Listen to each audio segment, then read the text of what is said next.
Bonjour ou bonsoir chers auditeurs et chères auditrices, bienvenue sur notre web radio R212. Aujourd'hui, nous avons le plaisir de vous présenter un article rédigé par Abdeslam Seddiqi, expert invité, qui partage avec vous son analyse et ses réflexions dans un texte intitulé Les mutations de l'économie mondiale et le défi de l'emploi décent.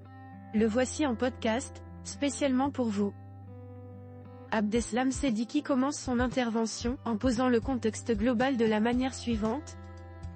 Les mutations de l'économie mondiale et le défi de l'emploi décent, tel est le thème de mon intervention aux rencontres de l'Université Euromed de Fès sur l'Alliance des civilisations les 6 et 7 décembre 2024.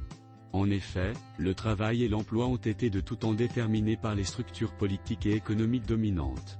La nature du travail a évolué en fonction du mode de production dominant. Du travail servile on est passé progressivement au travail salarié. Ce dernier est en train d'être remis en cause par la robotisation, le numérique et l'intelligence artificielle. Est-ce à dire qu'on assistera à la fin du travail comme le préconisent certains penseurs? Nous ne le pensons pas, le travail change de statut mais ne disparaîtra pas pour autant. L'intelligence humaine continuera à avoir le dessus sur l'intelligence artificielle bien que celle-ci réalise des prouesses fantastiques. L'expert ouvre son propos de manière historique, expliquant que la nature du travail a évolué en fonction du mode de production dominant, du travail servile au travail salarié ainsi. Bien sûr, la transition d'une étape historique à une autre ne se passe pas d'une façon douce et pacifique. On trouve toujours des gagnants et des perdants. C'est le sens même des multiples révolutions qui se sont produites à travers l'histoire. Si le passage de l'esclavagisme au féodalisme, puis au capitalisme a constitué un progrès indéniable pour l'humanité, cela ne veut pas dire que les conditions de vie dans les sociétés capitalistes aient été parfaites. Loin s'en faut. Des milliers de travailleurs astreints aux journées longues de travail, sans aucune sécurité ont perdu leur vie sur les chantiers, des salaires assurant à peine la survie des travailleurs et de leurs familles. Il a fallu des décennies de lutte sociale avec l'appui des organisations syndicales naissantes pour imposer une législation du travail instaurant une généralisation de la sécurité sociale, un salaire minimum, l'âge légal du travail. Abdeslam Seddiqi enrichit son discours en évoquant l'Organisation internationale du travail (OIT) en disant: La création de l'Organisation internationale du travail en 1919 a joué un grand rôle pour une gouvernance tripartite, gouvernement, patronat et travailleurs, des questions liées au travail. Les dizaines de conventions adoptées par cette organisation portant sur différents aspects liés au travail, constituent un référentiel indispensable pour les partenaires sociaux. Parallèlement à cette évolution sur le terrain, la théorie économique relative au travail a évolué selon les écoles de pensée. Sans remonter jusqu'à Ibn Khaldoun qui était précurseur en la matière dans son œuvre Al-Muqaddimah, traduite en français sous le titre Discours sur l'histoire universelle, 3 tomes, considérant le travail comme source de création de la richesse, on soulignera l'apport de 3 écoles, l'économie politique anglaise, la théorie marxiste ou la critique de l'économie politique et l'économie néoclassique. À la première école, on emprunte l'idée de valeur travail en ce sens que la valeur des marchandises produites est déterminée par la quantité du travail qui y est incorporé. Reprenant cette idée en la dépassant, Marx a introduit une distinction entre travail et force de travail. En effet, le salarié ne vend pas son travail, mais sa force de travail considérée comme une marchandise. La différence entre les deux concepts est de taille. Alors que la valeur de la force de travail correspond au salaire perçu par le travailleur, la valeur produite, le travail, correspond à la valeur de la marchandise. La différence constitue la plus-value extorquée par le capitaliste.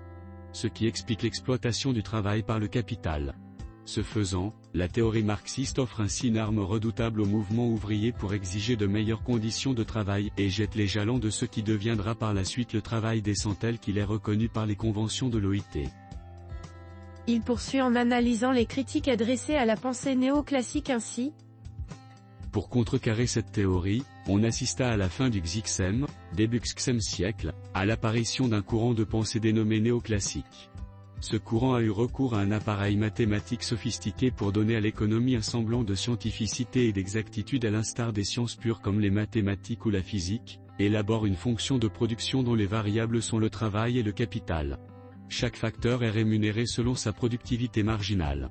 Ainsi, ce courant de pensée libérale traite le travail, et donc le salarié, qui est un être humain en chair et en os, comme il traite la machine. Cette approche très peu humaniste a influencé certains gestionnaires des ressources humaines et toute une théorie sur le capital humain. Il y va ainsi du taylorisme et du fordisme qui ont fait l'objet de plusieurs critiques, notamment au niveau de la déshumanisation du processus de production, en imposant aux travailleurs des cadences infernales pour suivre celles des machines, faisant d'eux de nouveaux esclaves. Le film de Charlie Chaplin Les temps modernes, 1936, est un réquisitoire contre le travail à la chaîne et les conditions de vie d'une grande partie de la population occidentale lors de la Grande Dépression, imposée par les gains d'efficacité exigés par l'industrialisation des temps modernes. Sans parler des conditions de travail inhumaines imposées aux populations des pays colonisés. Avec un regard lucide, Abdeslam Seddiqui aborde les risques liés aux nouvelles technologies de cette manière. Si ces deux systèmes ont été abandonnés, leur esprit n'a pas disparu pour autant. Le travail à distance, la robotisation, le numérique et l'intelligence artificielle, s'ils sont porteurs de progrès certains, présentent en même temps des risques à la fois pour les travailleurs et pour la société dans son ensemble. Ces nouvelles découvertes techniques n'ont pas comme première finalité de servir l'être humain, ni de faciliter la vie aux travailleurs, mais plutôt, elles s'inscrivent dans une logique productiviste et de compétitivité à l'extrême qui ne font qu'aggraver le fossé entre pays et entre les pauvres et les riches au sein de chaque pays. Ainsi, le travail individualisé se substitue de plus en plus au travail socialisé. Ce qui accentue l'aliénation du travailleur et l'affaiblissement du mouvement syndical. À l'ère où les techniques évoluent à un rythme effréné et où les cycles du produit se raccourcissent, les travailleurs, pour ne pas se retrouver en chômage, doivent constamment s'adapter à la technique. Ce qui les met dans une situation d'insécurité. Et le travail est vécu comme un moment de torture et non comme un moyen d'accomplissement. L'auteur conclut son article ainsi. C'est un travail commandé par ordinateur, payé le plus souvent à la tâche et réalisé par des personnes qui ne sont ni des salariés ni de véritables entrepreneurs. On assiste ainsi, à un certain abêtissement qui rappelle par certains côtés les pires formes d'asservissement du travail humain. Ce capitalisme de plateforme n'est autre qu'un retour à un nomadisme de type nouveau. In fine, l'enjeu de ces transformations n'est pas seulement économique et social, il est aussi sociétal, voire civilisationnel. Rédigé par Abdeslam Seddiqui. Chers auditeurs de la web radio R212, merci d'avoir été à l'écoute de ce podcast, et de partager avec nous ce moment d'analyse et de découverte. Votre présence et votre fidélité sont notre plus belle récompense. On se dit à très bientôt, si vous le voulez bien. Avec toute notre gratitude, l'équipe de R212.